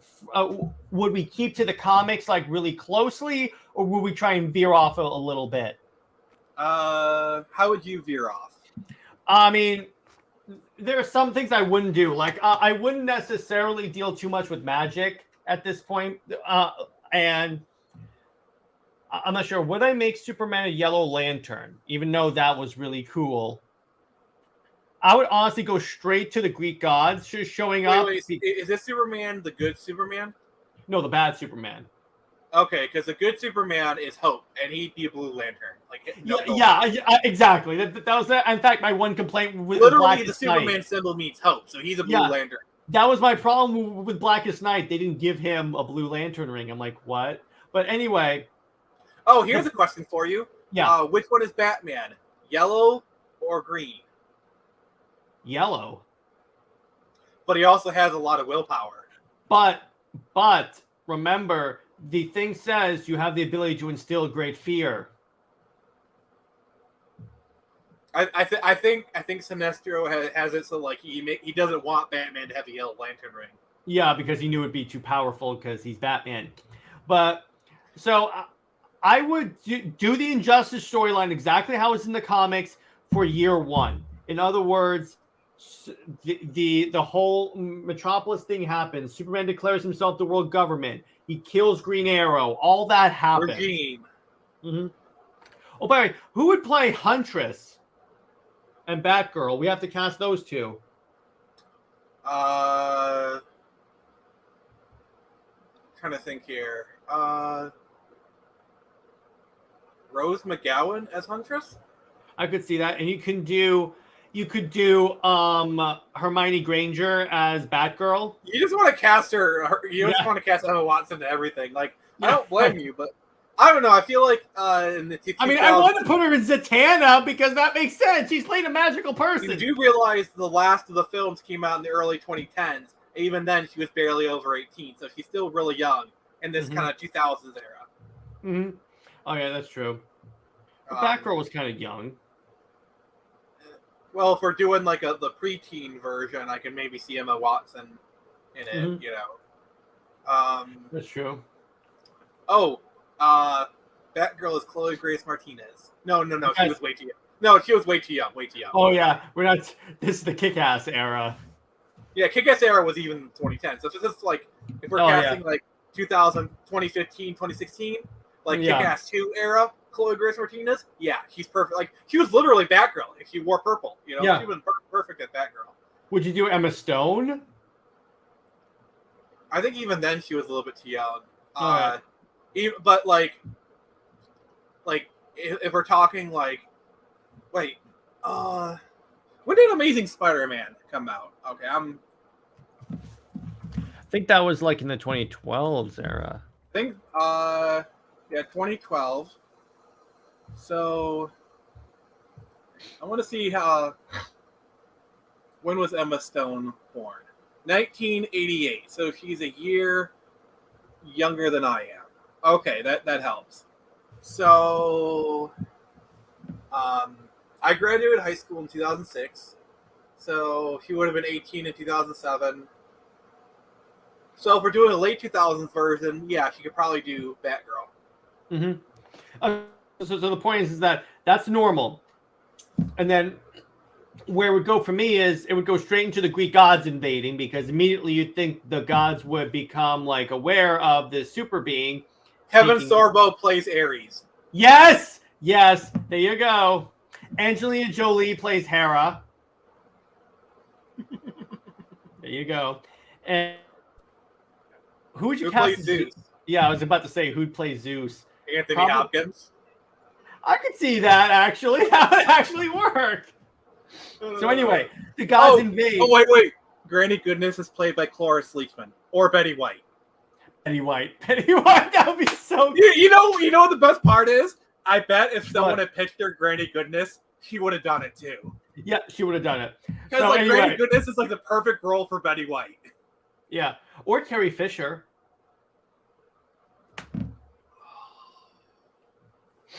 Sorry, I'm sad now.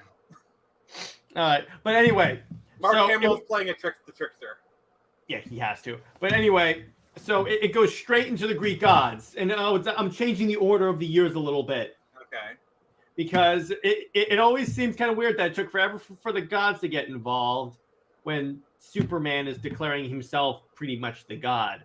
And then I would pretty much cut out the part because that part would like slow down the story significantly. And then doing like year 3 or year 4, and this would probably be a multi-movie franchise.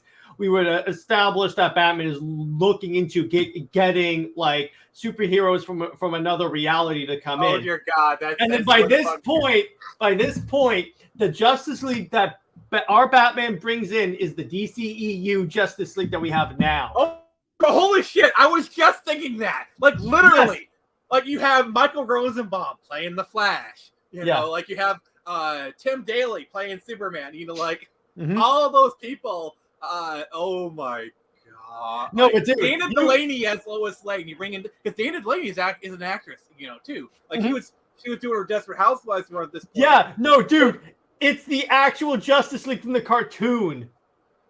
Yeah, Dana Delaney voiced Lois Lane on the Superman animated series. Yeah. So they bring in those characters, and that's the league that beats up the regime Superman. And then Injustice 2,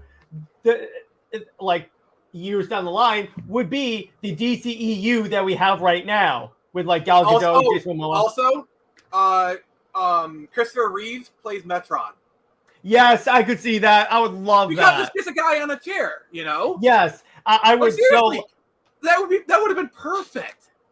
And what they can establish is that in the multiverse, this is actually the Christopher Reeve Superman. It's just what happened is that through multiversal energy, he got confined to the chair. Because that would have been perfect for him. Because like if you watched him on Smallville, he can still act the heck out of stuff, you know. Yeah. And you put him in the chair and you just have him use his voice. That would have been so perfect. Like, Yeah, can you imagine how like people would have literally cried in the theater seeing him be Metron, you know? Yeah, and what I'm gonna do is that Metron shows up as the post-credit scene.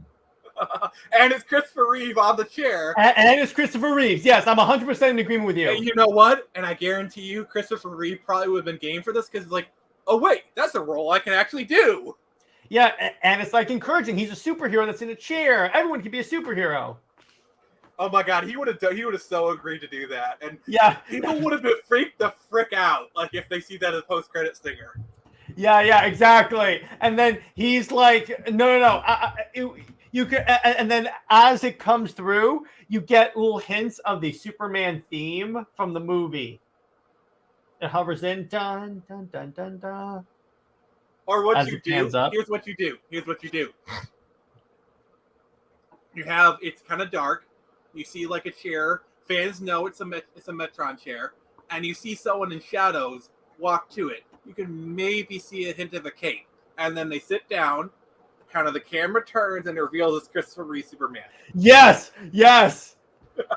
Can you imagine the theater reaction of when that happens? The chair, no, it's not even that. You see a little bit of the cape, the guy turns around, and then the chair just turns around. It's not just the camera. And it's like a dark version of like yes, exactly. And what you do is because music theory, it's instead of being a major key, you put it in minor. You know, you slow it down, turn it from major to minor, because major's happy, minor's sad. That's your music theory lesson. Yeah. And so you turn it, slow it down, you can put it in minor, and instead of the resolution going up, you go down like do do do do. Sorry. This would be. I wish they would have done this when he was alive. I'm like, missed opportunity. To be fair, it's only now that we're kind of starting to get these kind of like fan dream kind of stuff. Even now, just think like 15 years ago, it wouldn't even happen. Yeah, that's true. But and plus, remember back then there was no such thing as an interconnected movie universe that we would. I mean, still, do you remember like Iron Man came out and you had the post-credit scene with Nick Fury? Like, yeah. But the thing is, and then Hulk came out, and then Tony Stark was in it. Mm-hmm. Like I still remember, I was at my house. I was thinking I was watching Smallville or something, and I got a text from my friend on my flip phone, and he was like, all caps, was like, "Dude, holy s! Tony Stark just shows up in Hulk and whatnot." You know. Yeah, so he spoiled it. but still, you know, it's like that was a big deal. Like, you know, it's like yeah. And then and then eventually down the line, as we get to like Injustice like 3 or so, we bring in like Henry Cavill, Ben Affleck, Gal Gadot, like the murdering DCEU that we have. Eventually, that's down the line. Yeah. Oh no, they show up when we do a Crisis on Infinite Earths movie. Which, oh my god! I'm sorry. You know they're going to do Crisis on Infinite Earths at some point. Like and rumor has it that they're planning on it. Well, the thing is that they only really got like they thought Flashpoint was going to be their big fix-up, and now they're just kind of crapping that out. Well, remember what I said before, because the end of Flash is going to have like Ben Affleck's Batman going, "Find us, Barry." Here's my dream movie: mm-hmm. Batman Beyond with Michael Keaton as old Bruce Wayne. Yes, that's what they should have done. Set in the Keaton universe. Okay. Yes. Who should play? Okay. Given today's climate, who should play Terry McGinnis? So, am I allowed to pick modern actors? No, it's being done now. Okay, it's being done now. So let me think. For Terry McGinnis, I would say if we're going off with modern actors, probably. I want someone that skews younger.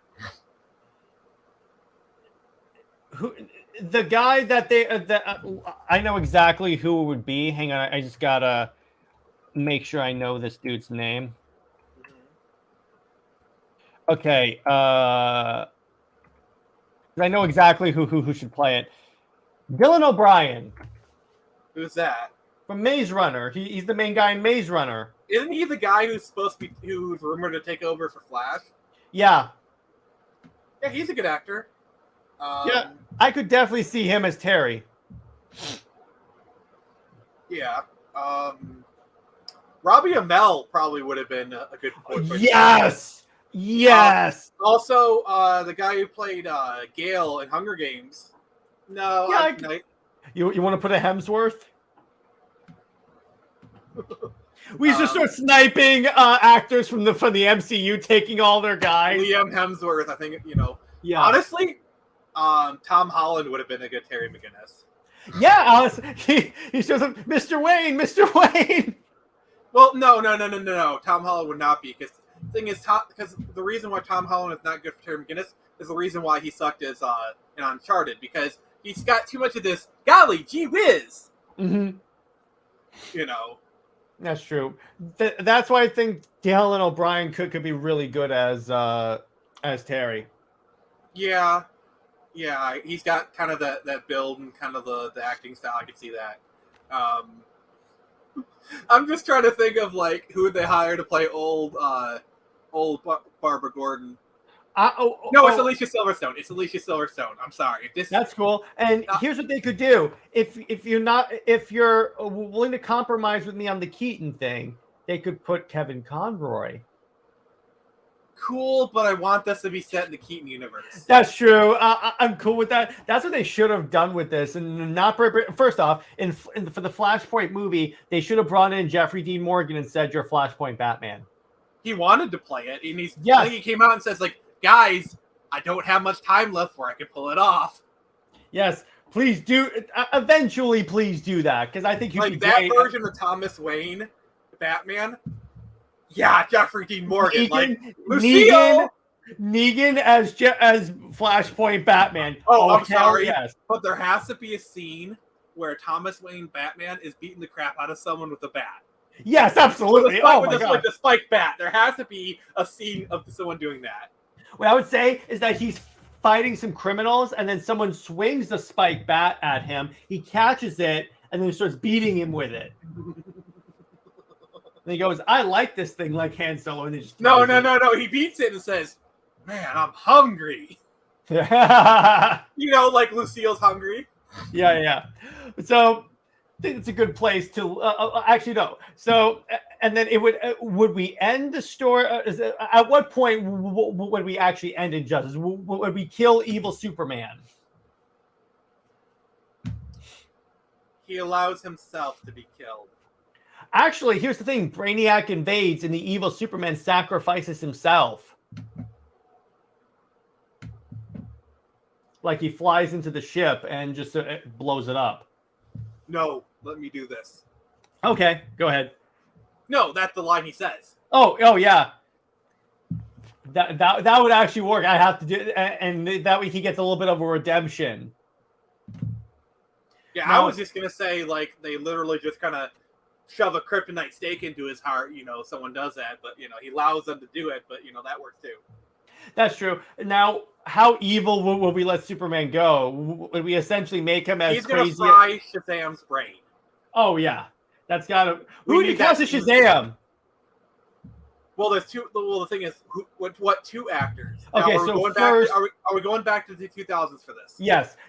First, let's do... Billy Batson is Jake Lloyd. Okay. And then who would play Shazam? Jim Carrey. Yes. Oh my gosh, really? It's adult Shazam. What other actor do we have that could bulk up? Because I think Robin Williams would have been too old to play that kind of role. What if Robin really? Well, Robin Williams is Mr. Mapitzanik in this. No. Robin Williams is Batmite. Robin Williams is Batmite, and Gilbert Gottfried voices Miss Mapitzanik.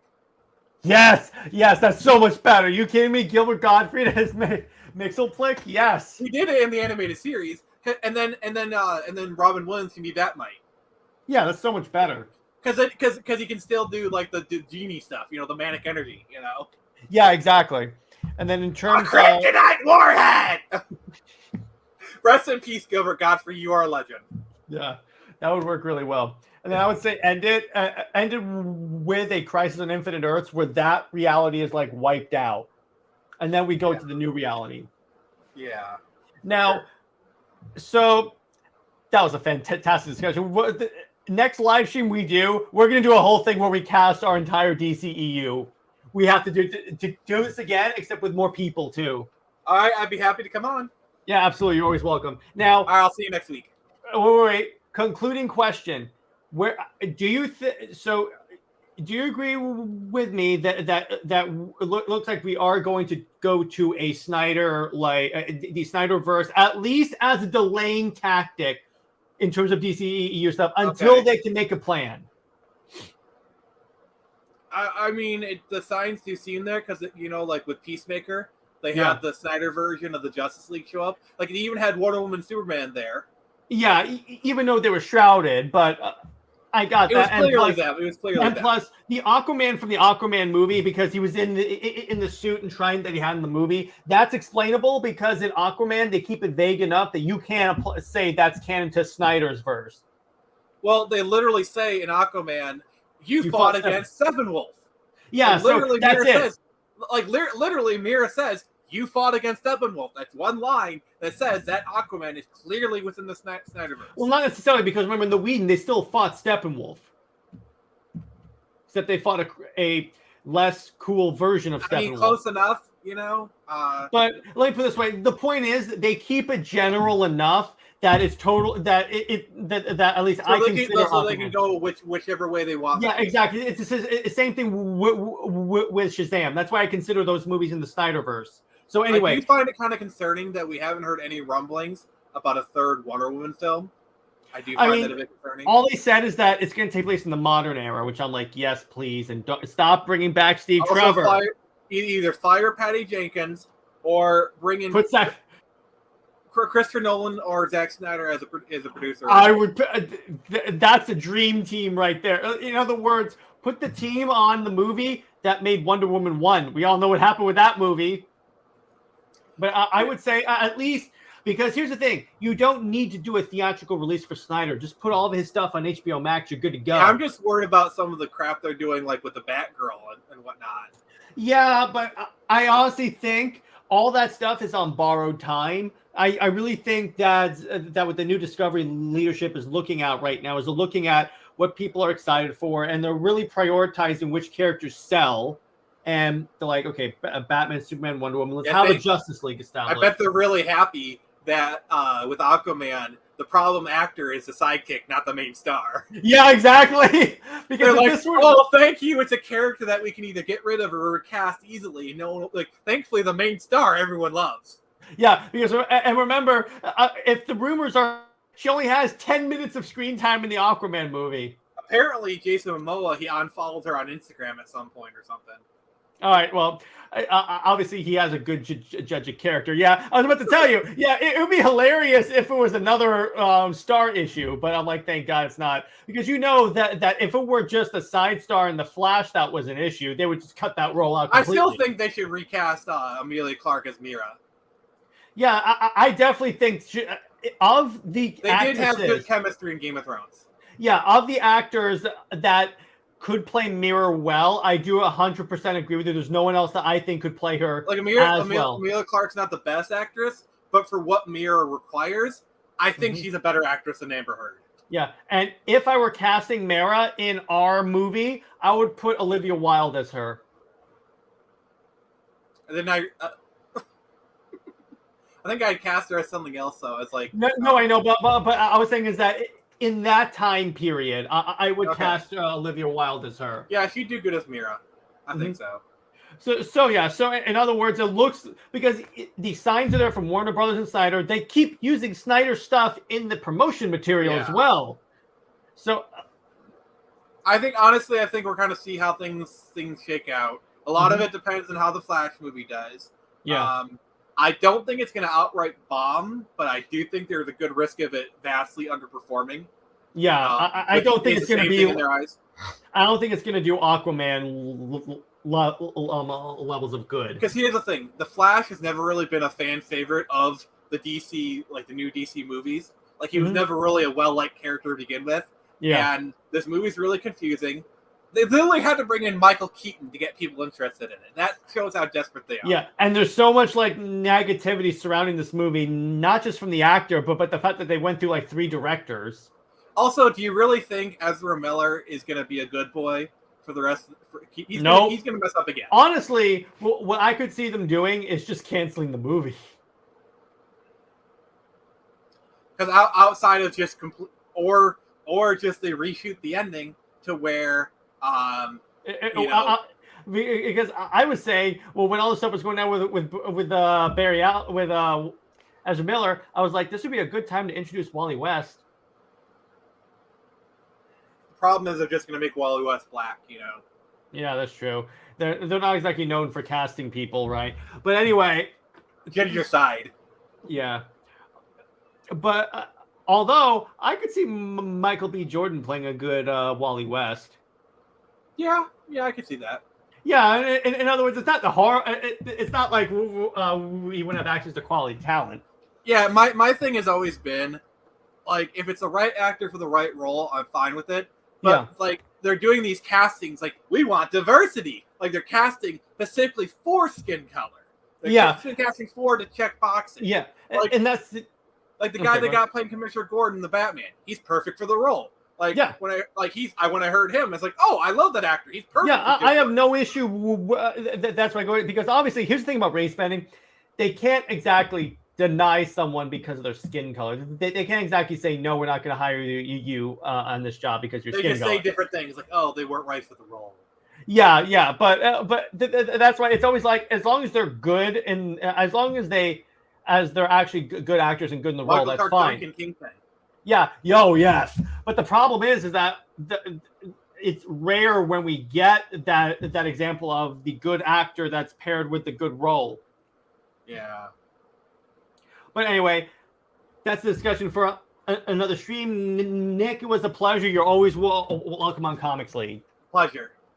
And stay heroic, everyone. I will see you in the next broadcast. See ya.